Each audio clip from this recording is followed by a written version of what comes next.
to see your faces from afar, as they say.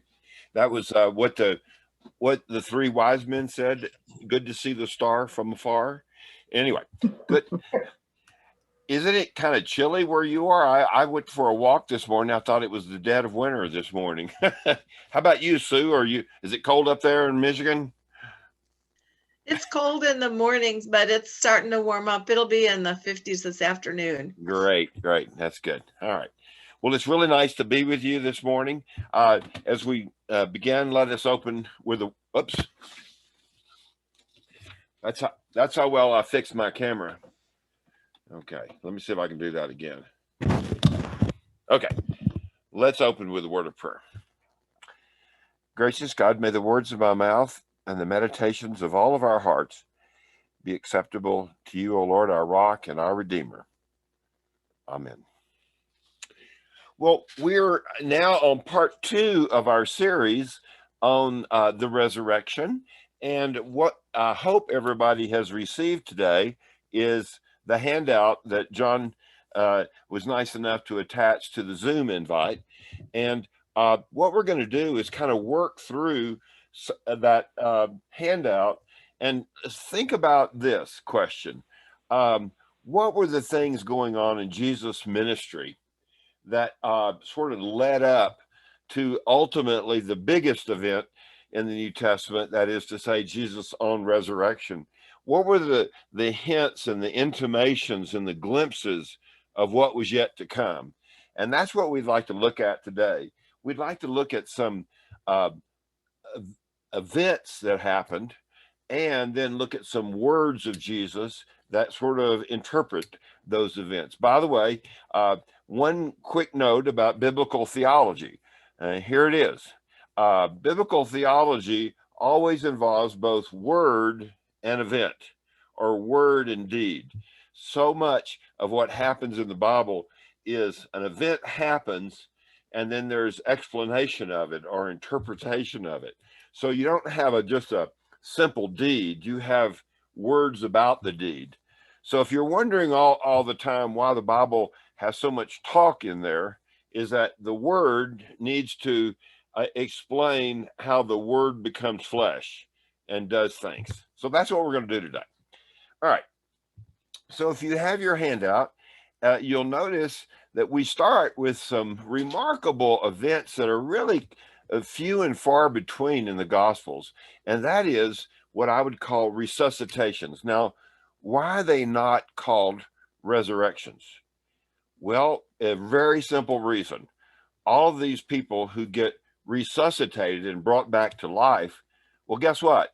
They have to die again. They get death twice. All right. Uh, you may remember me talking about Eugene O'Neill's play Lazarus Laughed.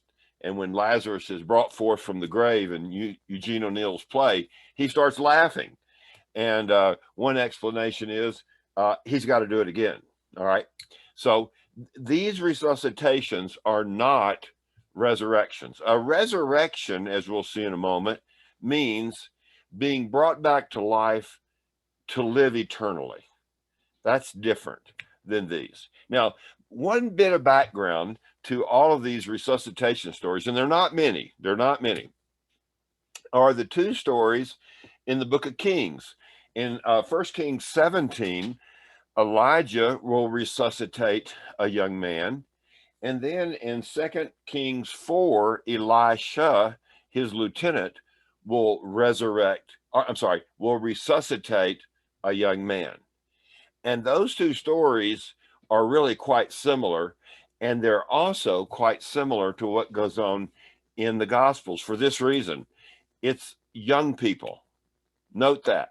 There's only one, as far as we can tell, old person who gets resuscitated in the Gospels, and that would be Lazarus. He's the outlier. The other ones are more or less young people. Let's look at that and see how that works.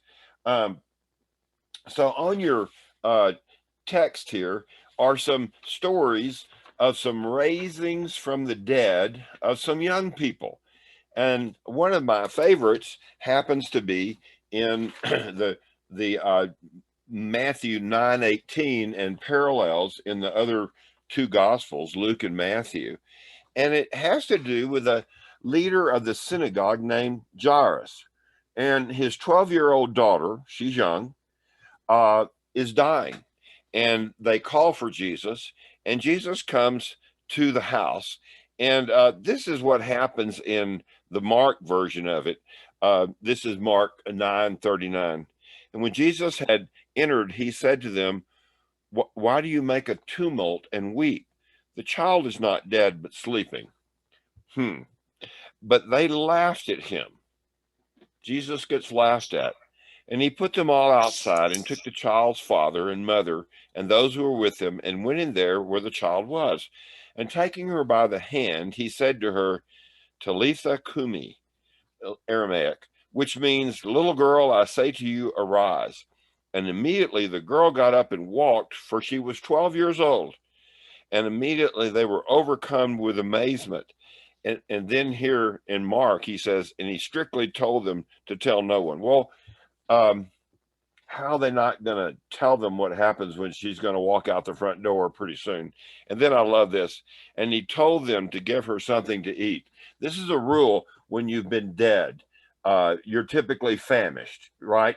You haven't eaten in days. Okay. So remember that when we get to Luke 24:36, which is the text for today's sermon, as a matter of fact.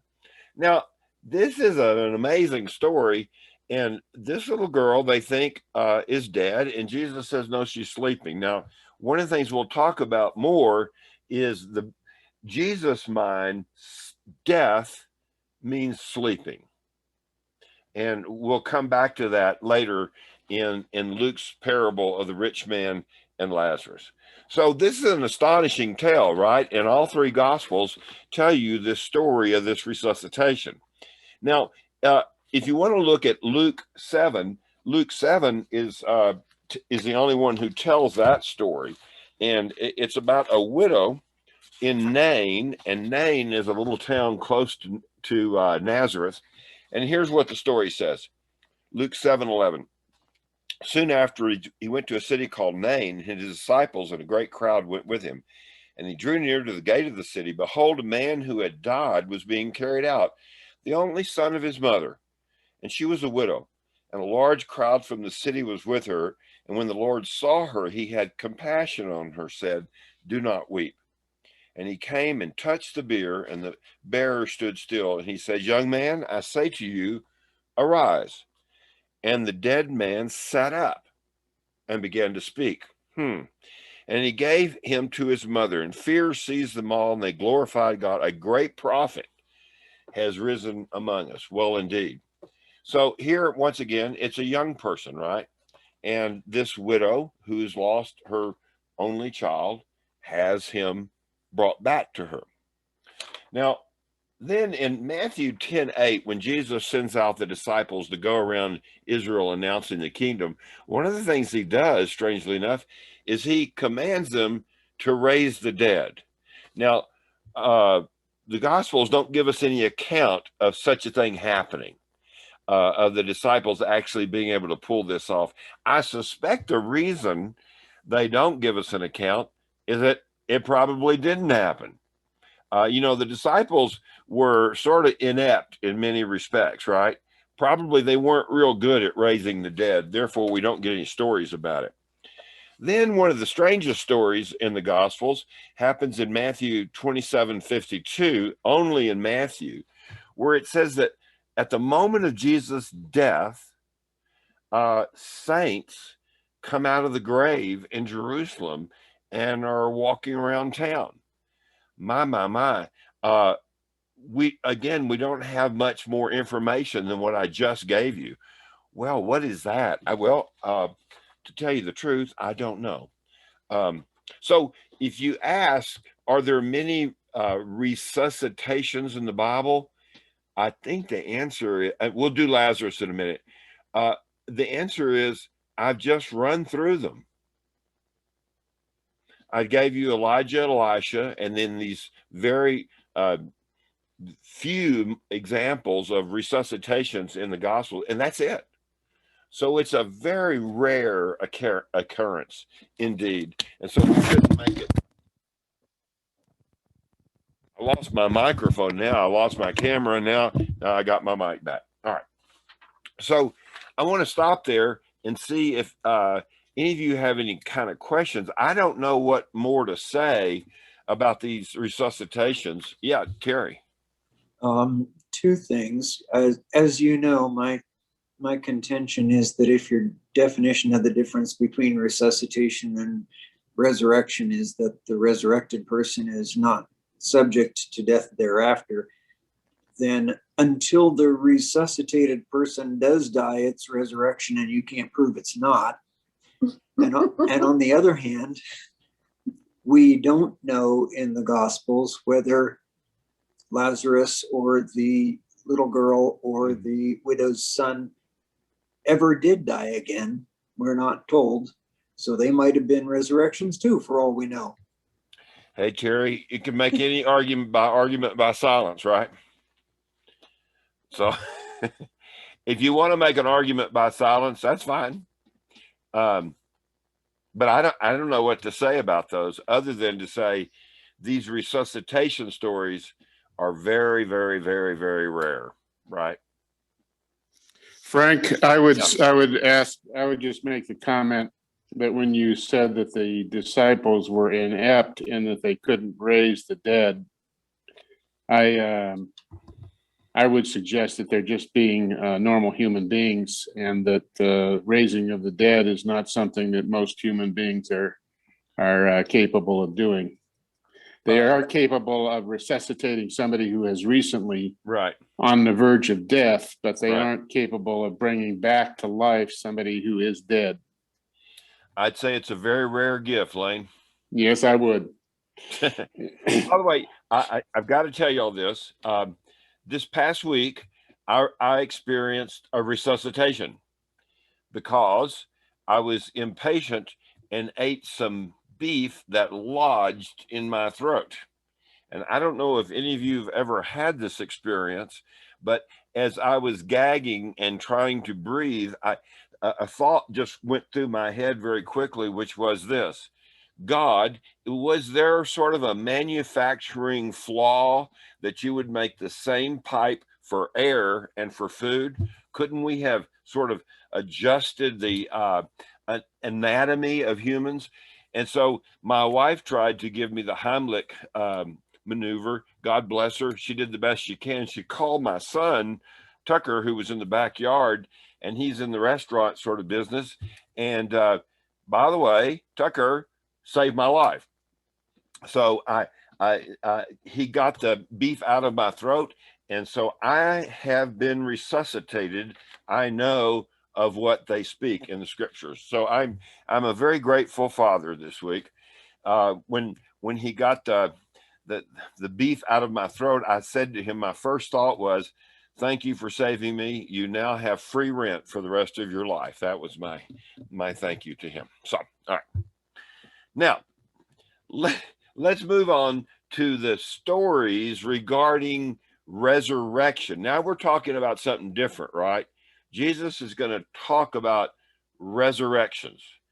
And we've got Lazarus to go in John, but we'll get to him in a minute. Okay. If you look at the handout, you know that in Mark 8, 9, and 10, 3 chapters back to back, Jesus will talk about both his death and his resurrection. And as you know from the Gospels, his disciples don't like talk of either one, and they don't understand either one, and they press him not to go into that any further, right? And at every point, Jesus has to correct them, because it is apparent when they hear the word resurrection or raised to life in those 3 passages, they're thinking, by the way, of what many of them already believe, that someday in the great beyond, God would resurrect everyone, you know, the quote, general resurrection of the dead, which we'll get to in a moment. But they don't understand that what Jesus is saying, no, long before the great resurrection at the end of time, I'm going to be resurrected in the middle of time. And in the book that I'm using by N.T. Wright, N.T. Wright says that the main new idea about resurrection that Jesus introduces into the conversation is that resurrection now will have a two-stage development, meaning Jesus' resurrection will be the first fruits. It'll be the beginning of what will ensue in the general resurrection of the dead. N.T. Wright makes a strong point that Judaism had more or less begun to believe, because of Daniel 12 and that stuff we talked about last week, that there would be sort of a general resurrection. But they thought of that as the ultimate future. Jesus says, no, the future is now. My resurrection will begin that process that leads ultimately to resurrection. And they don't understand that at all. The Hosea 6:2 passage refers to, in 3 days, one will be revived. You can read that later. Okay. So the disciples in chapter 9 of Mark are completely perplexed. They don't get it. And let's not attribute to them deep theological understandings. They're simple folks, you know, and Jesus is introducing this brand new idea to Judaism, a two-stage version of resurrection. Now, in Jesus' talk, there's also this mention of Gehenna. Gehenna is a place where the garbage dump was outside of Jerusalem, where there was a kind of a perpetual fire. I saw this, by the way, in some of the mission trips I've taken to Mexico and Central America. As you know, in a lot of those countries, the garbage dumps are kind of a perpetual fireplace. They don't a lot of times cover over the garbage like we do in our culture. So when I saw those sort of perpetually burning fireplaces in Central America, I thought, Gehenna. I didn't realize I'd go to Central America and see Gehenna before my eyes, but that's what it is. We'll come back to that more. Now, in Mark 10 and following, there's this notion of a reward, that somehow God will reward his followers with life eternal. We'll talk about that more later. But one of the strangest promises of a reward in 1 Corinthians 6 is that Paul will say, look, why go to the civil law courts to get judgment on a dispute between Christians? Don't you know Christians will one day judge the angels? Really? That's what Paul says. I'm just reporting it. But my point is, there's this sense of reward that someday the 12 apostles will sit on the 12 thrones of Israel and judge the people of God. Wow. Okay. So you get a picture that there's a reward ahead. Now, the next text is Herod. Herod is like a lot of people who really don't believe in resurrection, but they have this eerie feeling about what? Ghosts. And so Herod now has cut the head of John the Baptist off, and now he's worried that Jesus might be John the Baptist come back in the flesh. That he's sort of the ghost of John the Baptist past, and now he's walking among us in the flesh in Jesus. And so Herod the Great is, Herod Antipas is very upset about that. The Latin word there, Elijah redivivus, means that a lot of folks, including Jesus, felt that John the Baptist was Elijah come back from the dead. That's foretold in Malachi, the 5th chapter, etc. And now people are wondering, is Jesus John the Baptist revived? Wow, that's a scary thought. And his answer to John's question when John is in prison, when John asked Jesus, are you the Messiah? And Jesus answered, well, look around what's happening. The blind receive their sight, the lame walk, and the dead are raised. You see, so Jesus uses these resuscitations as a sort of a, if you will, a proof that Jesus is the promised one, the coming one, etc. Now, if you look then at, I want to look at the Luke 20 version, Luke 20:27. This is the story of Jesus arguing with the Sadducees in Jerusalem about the nature of the resurrection. Now, let's spend a little time on this because according to N.T. Wright, this is by far the most important text in the New Testament about what Jesus thinks about the resurrection. Now, let me just note this little fact to you. When you go to Austin Seminary and you're a senior, there's a kind of a hazing that goes on, but they don't take you out and do physical things to you. They send you to the library for 7 months to study a text.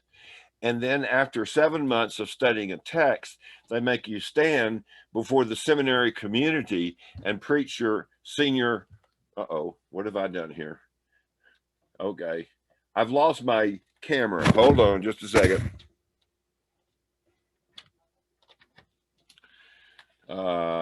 May have to get my wife to fix this. We'll see this. Okay, can y'all still hear me okay? Okay, I'll see if I can get my... Yes. Okay, so here's what they do. Then after studying your text for 7 months, you stand in front of the seminary community and you preach your senior sermon. So in random selection, I was assigned Luke 20:27 through 40, which is the story of Jesus encountering the Sadducees, and they dispute his notion of resurrection. Now, N.T. Wright makes a great point here. He says the Sadducees are opposed to the notion of resurrection for two primary reasons. Here they are. Number one, resurrection is always, according to N.T. Wright, a revolution of justice overcoming injustice. Let me explain what he means by that. Do you remember when we were talking about Daniel 12 last week, when the martyrs, the Maccabean martyrs were killed, and Daniel 12 comes along to say they will be restored to life as an act of God's justice overcoming injustice. So one of the things that Sadducees are worried about is this notion that injustice, that is cruel martyrdom, will be overcome by resurrection. And remember, the Sadducees are collaborators with the Romans, and they didn't want anything upsetting the apple cart, like, for instance, resurrection. Okay, so one of the things that we have to acknowledge in looking at this question of resurrection is that it's also an act of restoration of those who've been unjustly killed. All right, that's number one. That's one reason the Sadducees are opposed to the notion of resurrection. Here's the second reason. The Sadducees only believe in the first 5 books of the Hebrew canon, Genesis through Deuteronomy. And their argument is that you won't find resurrection theology in the first 5 books of the Hebrew canon. And you'll see how this gets played out in just a moment. For instance, last week when we were talking about the Hebrew anticipations of resurrection, remember where those quotes were found? They were found in the prophets. They were found in Isaiah. They were found in Deuteronomy, that sort of thing. Here, the Sadducees are saying, show me resurrection theology in the first 5 books of the Bible. And guess what? Jesus is going to address that issue in the way he answers this question. Okay. Did you say Deuteronomy, Frank? Yeah, I meant Genesis through Deuteronomy. Oh, here. Yeah. Miraculously, I'm back online. Don't ask me why. It's a resuscitation. Who could have guessed? Anyway, so in Luke 20, verse 27, now remember, this is a text. Okay. Now I'm gone again. All right. Well, I'm in and out. All right. All right. Let's see if this stays on more than 30 seconds. All right. Well, here I am. All right. No, now I'm gone. Oh, let's see. I'm going to try another portal. I'm now going to show you all of my technical skill. Plug in, plug out. Okay. It's not working. All right. In Luke 20, which I spent 7 months of my life working on, Jesus is confronted with a hypothetical issue. And here's the hypothetical issue. Suppose someone is married and then the husband dies. But then the hypothetical goes ridiculous. And it says, what if all 7 of her husbands die? Now, those of you who know the apocryphal, Old Testament apocryphal, you know that in Tobit, I'm sure you've all been reading Tobit lately. In the book of Tobit, chapter 6 through 8, there is the story of a woman who is killing off all of her husbands, it turns out. And it's because of the Levirate marriage custom where when a woman's husband dies, well, the brother of that guy, the deceased, is now to take this woman as his wife. Why? So that the, quote, man's name will not die out in Israel. I'm just giving you what their customs were, right? Well, in Tobit, okay, here I am back for no reason. In Tobit, here's what happens. This woman keeps marrying brothers and they all die, right?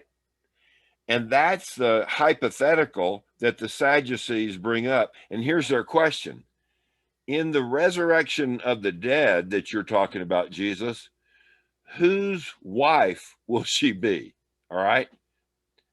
Now that's an interesting question. By the way, just a quick aside, my father-in-law and I went to the opening of the Mormon temple here in Albuquerque up on Eubank. Y'all know the one I'm talking about, big extraordinary building. And for a while, they let Gentiles come in and to kind of take a look at the temple. By the way, I found out later after we had these tours by Gentiles that they pulled up the carpet and put on some good carpet in there that wouldn't have been corrupted by Gentiles. So when we were in there in a temple, in a Mormon temple, there are 2 main rooms. And some of y'all may have been in a Mormon temple, but there's a big room that's a kind of a giant baptismal font where people are baptized on behalf of the dead. You probably know all about that, right? Okay. They didn't ask us to jump in or anything, but there's this huge tub. Then there's a room called the sealing room. Does this sound familiar? Where couples are sealed for eternity. You know, you remember in most marriage ceremonies, it says, till death do us part. Well, this is one better. This is till death do us part and then some, right? And so where you can be married for life. Now, for some of you, that would be a lovely idea, right? Some of you, maybe not so much. So as they were explaining to us the sealing room, I just sort of mentioned to the guide that I had spent 7 months of my life studying Luke 20, this text that we just read, right? And I'm not making this up. When I mentioned that, the tour guide sort of talked into a microphone that was attached to the collar. And I think what they said was, bring in the welterweight theologian. So then they brought in the welterweight theologian, and the welterweight theologian explained to us this text, right? And set me right for what I should have known about this text. Anyway, I thought it was a wonderful Bible study in its own right. But my point is, at the end of this text, Jesus says, look, in the life to come, in the resurrection of the dead, this is verse 37. Here's the key point, that there is neither marrying nor given in marriage, for they cannot die anymore, because they are equal to angels. So this is when the welterweight theologian really went into high gear. But here's what I think Jesus was saying, that in the life to come, one of the institutions that's not needed is marriage in this respect. One aspect of marriage, not the whole thing, is to what? Propagate new life so that there'll be life on the earth, be fruitful and multiply, Genesis 3 and all that, you know. And now in heaven, there is life eternal. So the propagating of children to maintain life, as we know, is no longer necessary. And the second part of Jesus' argument is what? The life to come means that human beings who are resurrected are, quote, like the angels, not identical, and they don't become angels. They are like the angels, meaning they live forever. Okay. So this is a remarkable argument. Now, wait a minute. There's more to it. Remember, I told you that the Sadducees said that if it's not in Genesis to Deuteronomy, forget it. Remember that? Well, guess what Jesus' argument is from? Look in verse 37. He goes back to Exodus 3. That would be in the Pentateuch, right? Genesis, Exodus. The third chapter of Exodus, Jesus references Moses in the burning bush. And do you remember how God identifies God's own self to Moses? Moses, I am the God of Abraham, Isaac, and Jacob. And the argument that Luke has Jesus make is in verse 38. Now, God is not the God of the dead, but of the living, for all live to him. So this Abraham, Isaac, and Jacob reference seems to say, well, in some curious kind of way, Abraham, Isaac, and Jacob are, as it were, alive to God. Now, in a moment, we're going to talk about sleeping, okay? So hold on to that. But at the very end of this, the text says, and some of the scribes answers, teacher, you have spoken well. Maybe you've quoted from Exodus 3, right? For they no longer dared to ask him any question. Now, I'm not trying to tell you that this story answers all questions about resurrection, okay? But here's the point he's trying to make. In the resurrected life, it's not like normal human life where there's marrying. We are kind of like angels, and then Jesus justifies it by the burning bush story. Okay, you may or may not like that, but that's kind of what he does in that text. I must say to you, I had to preach this sermon, and when the eyes of the whole seminary are upon you, you stand up before them with this dread and this inner question that goes, how bad is this going to be? You're right. And I remember that I was pleasantly surprised that I was not drawn and quartered after that sermon. But let me just say this: I've never preached that sermon since. So it's been put in the academic lockbox, where I will not bring it back. Okay. Now, the next little word about resurrection is in Jesus in Mark 12. We'll talk about no sign will be given to this generation except the sign of Jonah. Remember, we quoted from Jonah 2 last week, where he prays from the belly and he gets spit up from the fish onto the shore, right? Okay. The sign of Jonah is what? 3 days in the belly of the whale, and then you're back to life, right? So that's the sign of Jonah that he's referring to. Then I think one of my favorite stories in the whole Gospels is Luke 16. Luke 16, remember we talked about resurrection as an act of justice a minute ago in Daniel 12? Well, Luke 16 is the New Testament version of resurrection as an act of justice. And here it is: a rich man who has all he wants and really ignores the poor people at his gate. Lazarus, his wounds are being licked by dogs. Well, they die. And then in an old Jewish folk tale, there's a way of reversal of fortunes. You know, the rich man who had everything now has nothing. And the poor man is given all that he wants. And he's, what does the text say? He's in the bosom of Abraham. And in the Jewish folk tales of that time, that means, think of a child being rocked in the arms of a grandfather. Okay. The bosom, being in the bosom of Abraham, means asleep in the bosom of Abraham. So don't try to make the architecture of heaven and hell based on this Luke 16 parable. This is a folk tale, okay? But what's the point of the folk tale? The man in torment who used to be rich begs Abraham to send messengers from the dead to his brothers who are what? Just as indifferent as he was. And warn them, look, if you continue in this kind of indifference, you're going to join me down here in torment. So wake up. And what's the answer Abraham gives? It's fascinating. If they won't listen to Moses and the prophets, they won't listen to someone back from the dead. Now, stop here for just a second. 60 parables, right, of Jesus. There's one parable where a figure is named, or a person is named in the parable. This is it. And what is that person's name? Get ready. Lazarus. Lazarus. Get it? Someone back from the dead? Okay. And what does the text say? If they won't listen to Moses and the prophets, they won't listen to someone back from the dead. Remember that when we get to John 11, okay?